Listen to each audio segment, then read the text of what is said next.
PBS girls back in March. Prof, you're still itching and burning for me, right?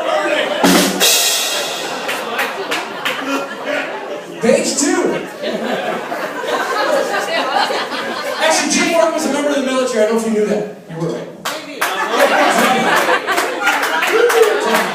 Actually, Jim will never forget the day serving in the Army when he was charging up San Juan Hill with Teddy Roosevelt.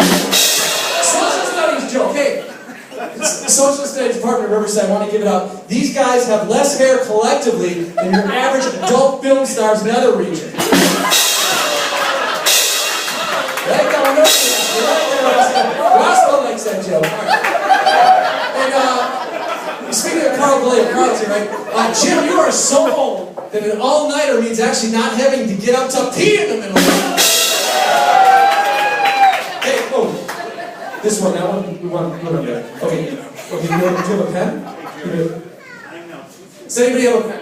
We need a pen. Oh, Country, do you have a pen? Oh, I forgot you're a PE teacher! She knows where I live. Jim, you actually remember your prom really fondly. Remember your prom. Well, actually, if you didn't know this, Jim, the theme of his prom was Welcome to the Mesozoic Era. And his date was an exchange student from Kenya named Lucy. And one of the science teachers here, this function was that come on, Prof. She said it was good. Tough crowd, tough crowd.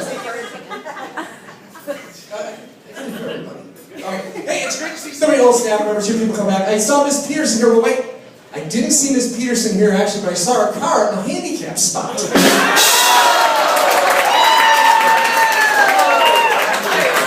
was really good to see so many people here. I know it's a big crowd, it's great. Big crowd is Keith Baxter. Keith, are you here, Keith? Keith, this is what a classroom looks like.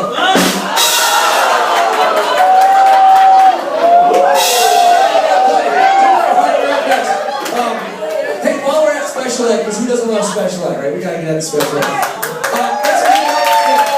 And Savino's, Ralph's here, right? You dressed up. Ralph's here, yeah, there he is. Hey, Ralph Van Savino, to dressing up, Ralph Van Savino considers dressing up a long sleeve Riverside t-shirt and pants without any holes. This is on, right? You guys hear, right? Yeah. Tough crowd. Okay, yeah.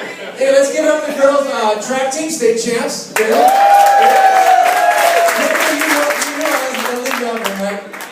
Actually, fun fact, back in high school, Kramer and Jennifer Doddridge were in a punk band together, kind of like the Runaways, but the name of their band was Misery Loves Company. Roscoe likes that one. Here we go. Jim, I just want to give you some advice. You're retiring. Things are going to change immediately. You're going to step over this imaginary line of degeneration. Say it. Things are going to change instantly. You're going to start to forget things, right? You're going to start to wander around without any direction. You're probably going to spend more time in the bathroom reading the newspaper. You're going to have these conversations with people that you've already had. I guess Mr. Hart really is retired.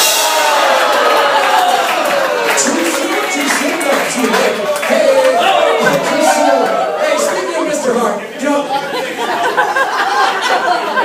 Alright, speaking of Mr. Hart, people in life, they have different words to describe different things. For example, we call dollars bucks. We might refer to our shoes as kicks, and when we're teasing someone, we're ribbing them. Well, for Mr. Hart, retirement is also known as death. Ooh. Too soon? Too soon? Too late? Like that? Alright, hey, Jim, real quick. Bob Hope once said, some advice. Bob Hope said, middle age is when your age starts equaling your waist size. Well, by the looks of you, you've got to be at least 250 years old. Alright,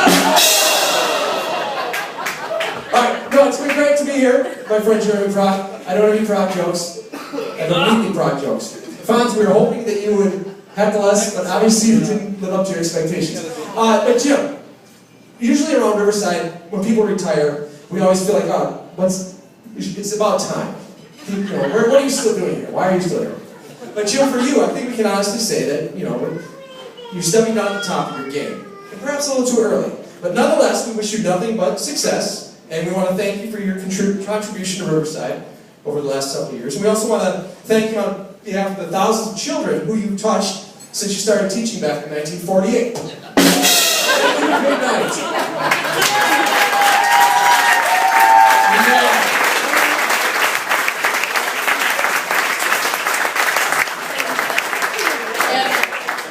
Your special ed department, folks. How do you feel about that? Yeah. We got the wall up here. Jalapa, you need the mic? Alright, I got asked to read the touchy-feely shit. Because apparently touchy-feely. On numerous occasions, Mr. Morgan has reached deep into his wallet to help students and their advisors with their events, whether it was to buy pizzas for the chess club, when they went to nationals, or a round of Cokes for the kids going to Spain and France. Mr. Morgan often stepped up, lending a helping and very generous hand. He always made sure to pop in and wish us well. Truly a good egg. Merci, mille fois. Thank you so much, Mr. Morgan. I'm American. And I hope that during your retirement... Merci, mille fois. Thank you 1,000 times over. I don't think the staff knows how generous you've been, and it's always done with, no recognition at all. So I just want to say I thank you so much. My husband thanks you because you've done the same thing for him, and you've done the same thing for the Spanish tour and for the French tour. You're really a top-notch guy. Thank you.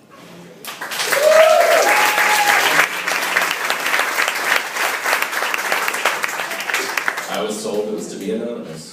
So thank you so much, Mr. Morgan, and I hope that during your retirement, people will in turn do the same for you. One thing is for sure, you have a lot of good karma coming your way. Anonymous. Alright, what I miss most about Jim Morgan, or what I will miss most about him, is his room decorations, especially the skeleton ones. Jim is a kind, supportive, and witty man. He is very much a gentleman, and always good as part of the freshman family team. The years I worked with him, I read that wrong. Sorry. Alright, thanks Jim, happy retirement, smiley face.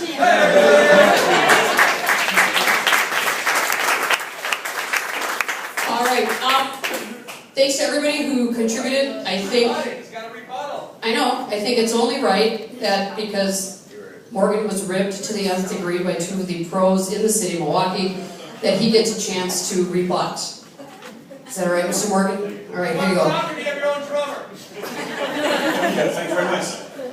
Before I get real serious here, I'd like to thank everybody for being here and for the ladies who put this whole thing on. Thank you very much for doing it.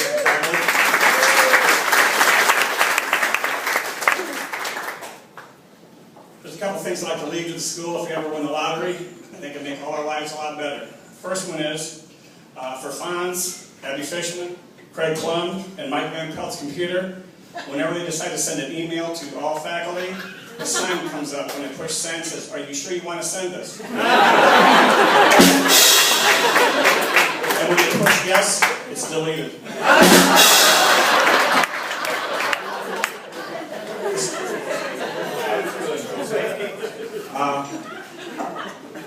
8 pit bulls, 2 on each floor. When the bell rings, they release the pit bulls and they can eat whatever they want in the hallway. And finally, this last one is for Alice. Alice, are you here today? No. Okay, well this is a major source of complaint for a lot of meetings, but I think if I can give her this present, it'll help everybody's quality of life. I'm going to donate a porta potty to her classroom with a computer printer in it.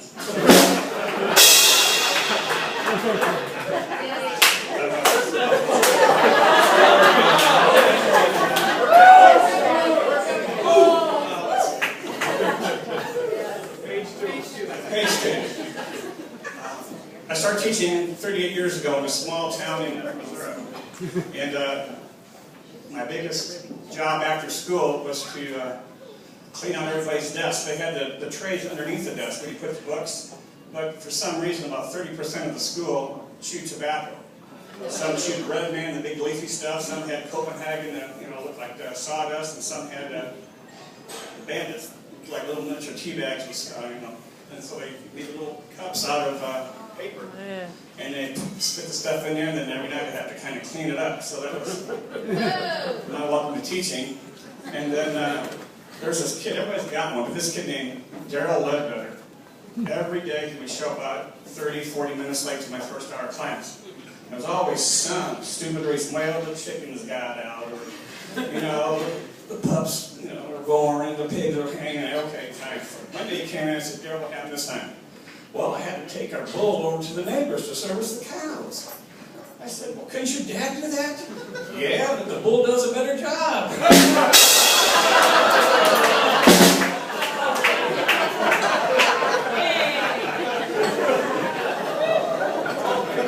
A lot of people ask me what I'm going to do when I retire. Well, I don't have any plans, but my family, Sally and my family bought me an old sign that parks out front of our driveway, so I can go change that every week.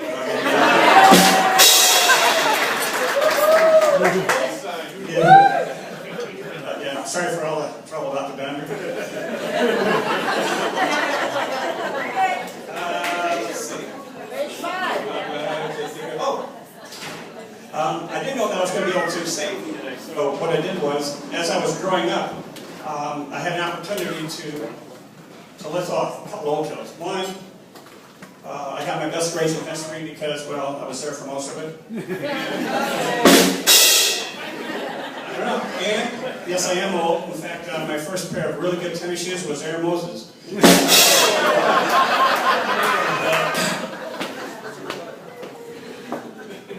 So I wrote a couple, I've heard, you know, a lot of famous people give speeches, and it's a lot more interesting when you're there in person listening to it.